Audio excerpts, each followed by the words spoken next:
Hoy en la República.es el doctor César Montúfar, él es, como ustedes saben, un muy destacado dirigente de la oposición al gobierno del presidente Rafael Correa. Doctor, parecía que la oposición estaba en vías de armar una mayoría que el gobierno la deshizo rápidamente. No hay chance de ganar el gobierno seguirá controlando la Asamblea Nacional. Yo creo que todavía no está dicho aquello. Yo creo que todavía faltan 4 o 5 días para la elección, para el día de la elección de las autoridades de la Asamblea, y creo que la posibilidad y la intención y la decisión por parte de los diferentes sectores de la oposición de recuperar la Asamblea Nacional, de hacerla un espacio independiente, autónomo, con iniciativa propia.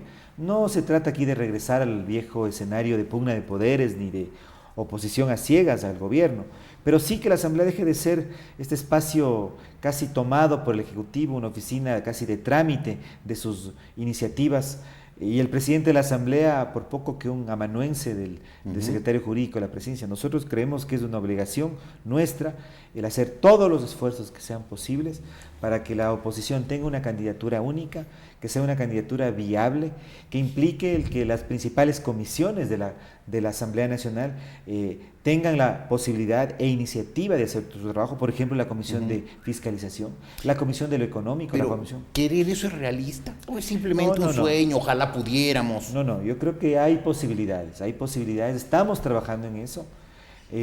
Me parece Supongo que el gobierno también estará trabajando para la reelección de Cordero. Por supuesto. Ya parece que trabajó algunos diputados, ¿verdad? La diferencia es que ellos trabajan con recursos de por medio y prebendas de por medio. Y... ¿Qué ofrecen camadami y chocolate? A mí no me han ofrecido. No. Pero yo me imagino que sí, porque he visto unos cambios sorprendentes, ¿no? Del grupo. Por ejemplo, a mí me sorprendió mucho la posición de la doctora María Paula Romo. ¿Cómo se entiende eso? Bueno, yo creo que ella tiene que explicarle al país por qué votó por Tania Arias, por qué votó en blanco, con el gobierno finalmente. Pues, voto que sirvió, que fue el voto con el cual Tania Arias fue elegida como la representante de la Asamblea, la delegada de la Asamblea del Consejo de la Judicatura de Transición. Porque evidentemente, si es que ella se hubiera abstenido, no hubiera habido tal elección. O si ella no hubiera asistido, no hubiera habido tal elección. No, ella es claro que quiso votar a favor de la tesis del presidente Correa. Bueno, y por eso lo hizo. Y evidentemente yo creo que los actos se miden por sus consecuencias, evidentemente. Claro.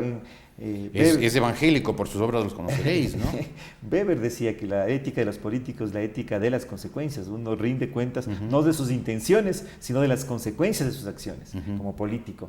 Entonces, bueno, yo creo que evidentemente... Pero este momento, ¿usted la cuenta la doctora María Paula Romo en las filas del gobierno, en las filas de la oposición? Yo en este momento creo que es necesario un pronunciamiento y una decisión y una definición mucho más clara de ella, y creo que la oposición tiene que lograr esos 63 votos sobre la base de un acuerdo que tenga de por medio, que tenga por delante la voluntad de recuperar esa autonomía de la Asamblea Nacional. ¿Al doctor César Rodríguez usted lo cuenta en las filas del gobierno o de la oposición?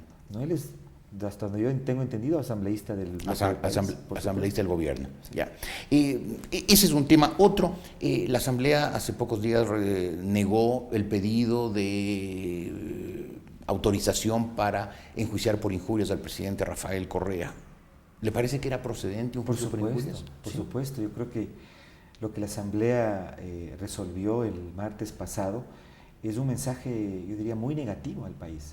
Estamos diciéndole al país que el presidente de la República tiene carta blanca, tiene patente de corso para insultar, para denigrar, para acabar con la honra de personas, para insultar, para irrespetar, y que nadie puede hacer uso de los medios y los instrumentos jurídicos que el Estado ecuatoriano tiene para que la honra, el buen nombre pueda ser resarcido de un ciudadano. Pero el gobierno no les podría devolver a ustedes, los legisladores, la pelota diciéndoles: ustedes también, porque tienen inmunidad legislativa, también pueden decir lo que quieran. Es que aquí hay que son dos cosas diferentes. O sea, ¿es un tema ético o es un tema jurídico? Son dos figuras jurídicas diferentes. Una es la figura jurídica de la inmunidad, que tenemos los asambleístas en el uso de nuestras funciones, cuando estamos actuando y estamos en uso de nuestras funciones de asambleístas. Y otra es el que por fuera de ellas, por ejemplo, yo en este momento insultar a una persona, denigrar a una persona. esa persona tiene el derecho a utilizar los recursos judiciales que están previstos en la ley para demandarme. Y la Asamblea no puede protegerme por eso, claro. porque yo ahí estoy abusando de la posición de poder pequeño o grande que puedo tener para atacar a una persona. Lo que la Asamblea le dijo el martes pasado al país, y la mayoría oficialista principalmente, porque fue esta mayoría la que se opuso a esta decisión, es que el presidente puede insultar, porque la Asamblea no autorizará juicio penal alguno si es que un ciudadano le plantea al presidente por haber amenazado o denigrado. Y si es que ocurriera lo que usted decía, la posibilidad de que la oposición se tomara a la Asamblea, usted como diputado de la oposición, ¿plantearía que el presidente sí sea enjuiciado cuando calumnia o ofenda? Por supuesto que sí. Pero entonces al presidente lo van a enjuiciar todos los días. Es que cada sábado le va a caer una demanda penal. Es que un segundo elemento que estuvo en discusión en el debate de la autorización para el juicio penal es justamente aquello.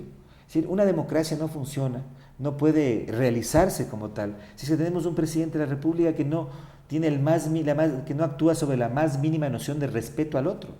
Si es que todo aquel que discrepa se hace acreedor de las más groseras, pesadas e infamantes declaraciones y calificaciones presidenciales. Una democracia se tiene que sustentar en el diálogo, en un lenguaje argumentativo, mesurado, exacto. Además hay un tema fundamental, la jurisprudencia interamericana. Varias sentencias de la Corte Interamericana de Derechos Humanos establecen que los funcionarios públicos, los representantes, incluso los candidatos, tenemos obligaciones especiales cuando hacemos uso de nuestro derecho a la libertad de expresión. No es igual, como yo dije en el discurso que pronuncié el día martes, el señor Palacio y el presidente de la República. Emilio Palacio y Rafael Correa, como no era lo mismo Paco Velasco y el presidente Lucio Gutiérrez. No era lo mismo. Una cosa es el presidente, o es un asambleísta, o es un ministro de Estado, que tenemos obligaciones adicionales para ejercer la libertad de expresión. Y otra, un ciudadano, un periodista, que ejerce desde el espacio libre de la opinión pública su derecho a expresarse, equivocada, correctamente. Pero equiparar las dos cosas, es decir, las dos personas, el funcionario público, el presidente y el asambleísta, y el ciudadano o el periodista, tienen igual derecho a libertad de expresión, es una falacia. No tienen igual. Nosotros tenemos mayores obligaciones que cumplir. Claro. Porque además tienen que dar un ejemplo. Por supuesto. Y yo creo que ese es el principal problema. No solamente que todos deberíamos, presidente de la República o el conserje del último ministerio, deberían estar sometidos a la ley, sino que además el presidente tiene una responsabilidad que no tiene el conserje, y es el de dar ejemplo. Y el de dar el ejemplo de unir al país, de integrarlo, de llevarlo todo en la misma dirección. Hay esa dimensión ética, pero hay una dimensión también jurídica. Claro. Por eso yo me refería a sentencias de la Corte Interamericana que nos obligan. Por ejemplo, yo como asambleísta, como funcionario, igual el presidente o ministro, no puedo amenazar a un juez. No puedo con mis intervenciones interferir en la justicia. No puedo, por ejemplo, con mis intervenciones menoscabar los derechos de otras personas. Claro. Cuando, como funcionario público, doy una declaración, no puedo deliberadamente mentir. De acuerdo. Perdóneme, me queda un minuto. ¿Cuál es la opinión suya como asambleísta, como hombre de política, como hombre de leyes? ¿Cuál es su opinión sobre la sentencia contra Emilio Palacio? Bueno, yo creo que es el precedente más claro de lo que este gobierno pretende. Este gobierno pretende apropiarse, yo diría, moral y materialmente de la comunicación. ¿Por qué digo materialmente? Porque detrás de esta sentencia está el intento claro del gobierno de apropiarse de Diario El Universo. No del gobierno, porque el gobierno no lo recibiría. Lo del presidente. Sería directamente del presidente. Y de su proyecto político de apropiarse del presidente. Del universo. Del universo. O sea, por eso dice un intento de apropiación material de la comunicación. Pero además de eso, de apropiación moral. ¿A qué me refiero con esto? Al derecho que quiere arrogarse el poder, el presidente, a determinar qué es la verdad. ¿Qué es lo que un ciudadano puede opinar dentro del marco de verdad que el presidente de la República determina como moralmente correcto?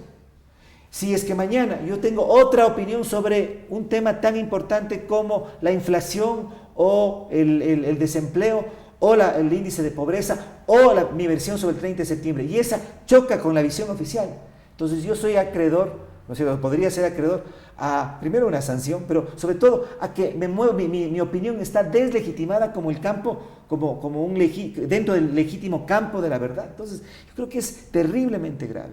Me parece que además demuestra esa toma ya, yo creo que consumada por parte del gobierno de la función judicial. Una sentencia emitida en 33 horas, o luego de 33 horas en que actúa un juez temporal o suplente, en la que ocurre lo que jamás pudiera materialmente darse: leer un expediente de 5.000 fojas, redactar una sentencia de 156 páginas, asistir a una audiencia y hacer todo eso y dictar una sentencia de esa magnitud. Es absurdo, es inconcebible, es una tomadura de pela. ¿Y la Asamblea no puede hacer algo con respecto al juez Juan Paredes?